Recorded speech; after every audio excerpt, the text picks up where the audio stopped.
नाज़रीन अस्सलाम वालेकुम। आप देख रहे हैं मेरे यूट्यूब चैनल और फेसबुक पेज।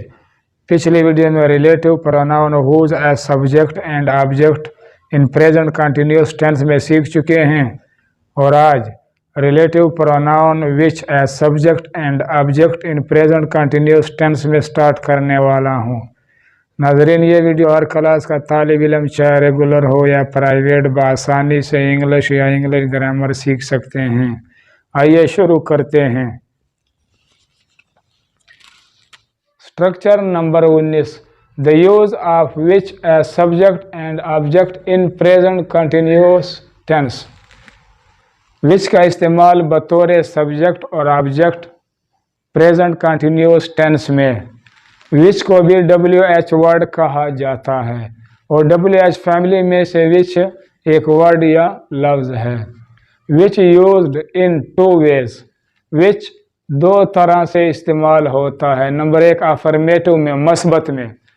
मस्बत का उर्दू में आसान मानी यानी कि वो सेंटेंस या जुमला जो सवालिया भी ना हो और मनफी भी ना हो।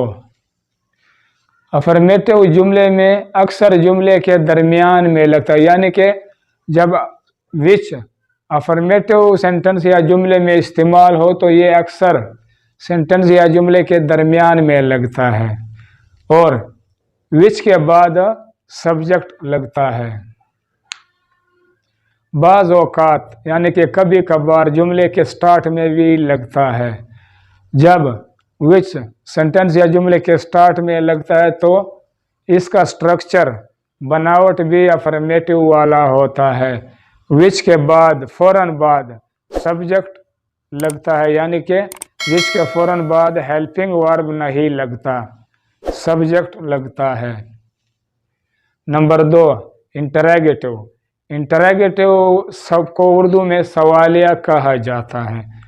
सवालिया जुमलों में विच एज सब्जेक्ट एंड ऑब्जेक्ट दोनों सूरतों में विच जुमले के शुरू स्टार्ट में लगता है। विच जुमले में सब्जेक्ट भी बनता है और ऑब्जेक्ट भी बनता है, यानी कि विच सेंटेंस में सब्जेक्ट के तौर पर भी इस्तेमाल होता है और ऑब्जेक्ट के तौर पर भी इस्तेमाल होता है। स्ट्रक्चर, स्ट्रक्चर से मुराद बनावट। विच एज सब्जेक्ट जुमले में सबसे पहले सब्जेक्ट लगता है, यानी कि सवालिया सेंटेंस या जुमले में सबसे पहले विच लगता है, फिर उसके बाद हेल्पिंग वर्ब लगता है यानी कि इमदादी वर्ब, इसके बाद वर्ब लगता है यानी कि मेन वर्ब लगता है और आखिर में ऑब्जेक्ट लगता है। और नेगेटिव में यानी कि नेगेटिव या मनफी बनाने के लिए HV यानी कि हेल्पिंग वर्ब के बाद नॉट लगता है।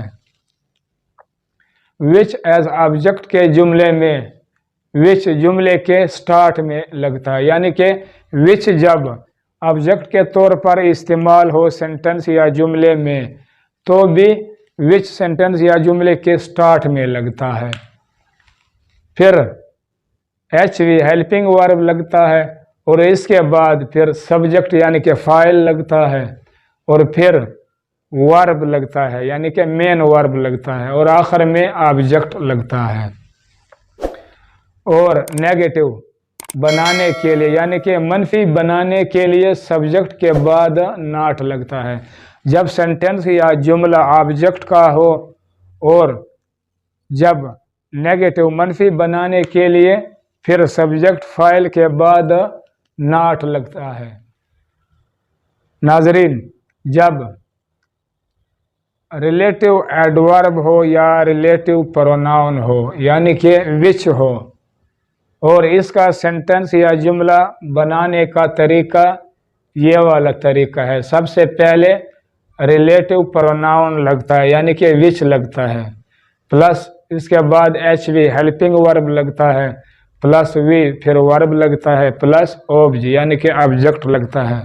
तो नाजरीन ये वाला स्ट्रक्चर जो है ये विच एज सब्जेक्ट का है यानी कि फाइल के तौर पर है। Which country is monopolizing those market, कौन सा मुल्क उन मंडियों पर इजारादारी कायम कर रहा है। तो नाजरीन विच कंट्री,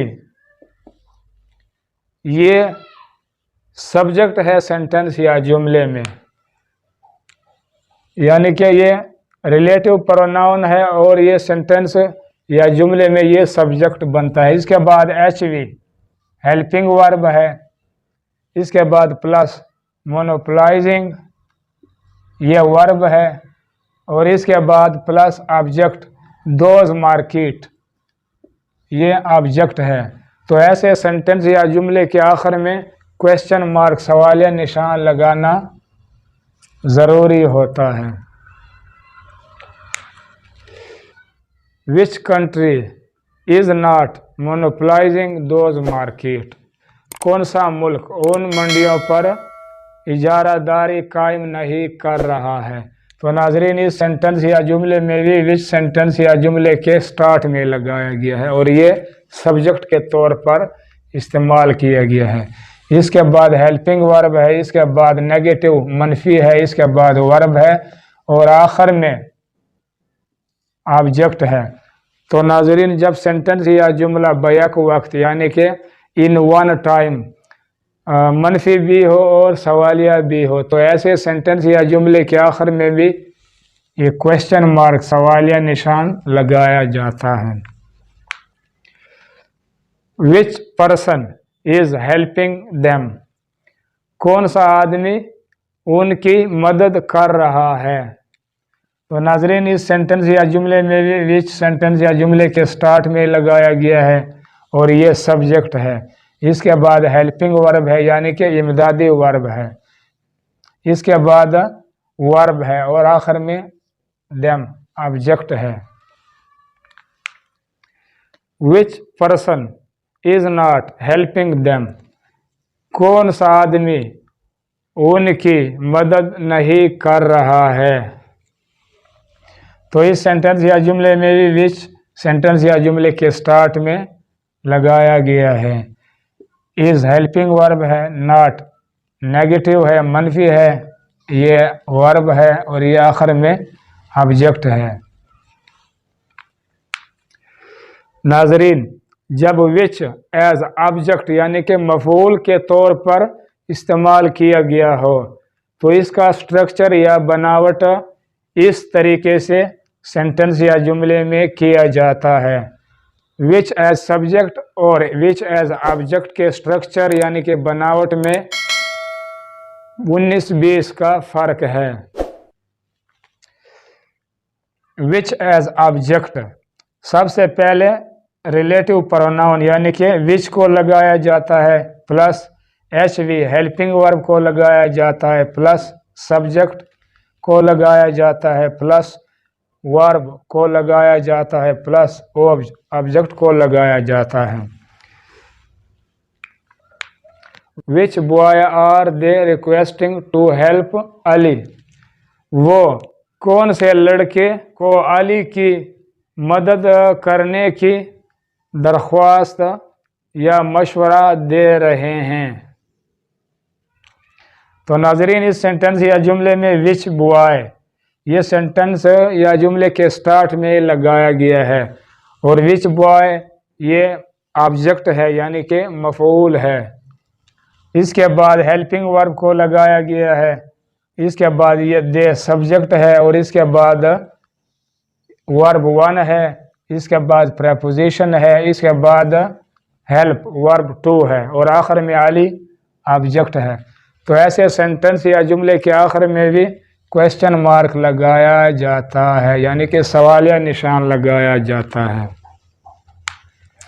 तो नाजरीन इस सेंटेंस या जुमले में यानी कि विच एज ऑब्जेक्ट के सेंटेंस या जुमले में दे डायरेक्ट एक्शन कर रहा है विच बॉय पर और विच एज सब्जेक्ट तो ये डायरेक्ट विच कंट्री ये डायरेक्ट काम करता है दोज मार्केट पर। तो इस सेंटेंस या जुमले में विच कंट्रीज ये सब्जेक्ट है और इस सेंटेंस या जुमले में विच बॉय ऑब्जेक्ट है। Which boy are they not requesting to help Ali, वो कौन से लड़के को अली की मदद करने की दरख्वास्त नहीं कर रहे हैं। तो नाज़रीन, इस सेंटेंस या जुमले में विच बॉय सेंटेंस या जुमले के स्टार्ट में लगाया गया, इसके बाद हेल्पिंग वर्ब है, इसके बाद सब्जेक्ट है, इसके बाद नेगेटिव मनफी है, इसके बाद वर्ब है, वर्ब 1 है, इसके बाद प्रेपोजिशन है, इसके बाद वर्ब 2 है, इसके बाद ऑब्जेक्ट है आखिर में। अब तक के लिए इतना नाजरीन, मेरे यूट्यूब चैनल सब्सक्राइब करके बेल आइकन पर क्लिक करके ऑल पर ज़रूर क्लिक करें और साथ साथ लाइक भी करें। इंशाल्लाह अगले वीडियो में प्रेजेंट परफेक्ट टेंस सीखेंगे। अपना ख़ास ख्याल रखें। अल्लाह निगहबान।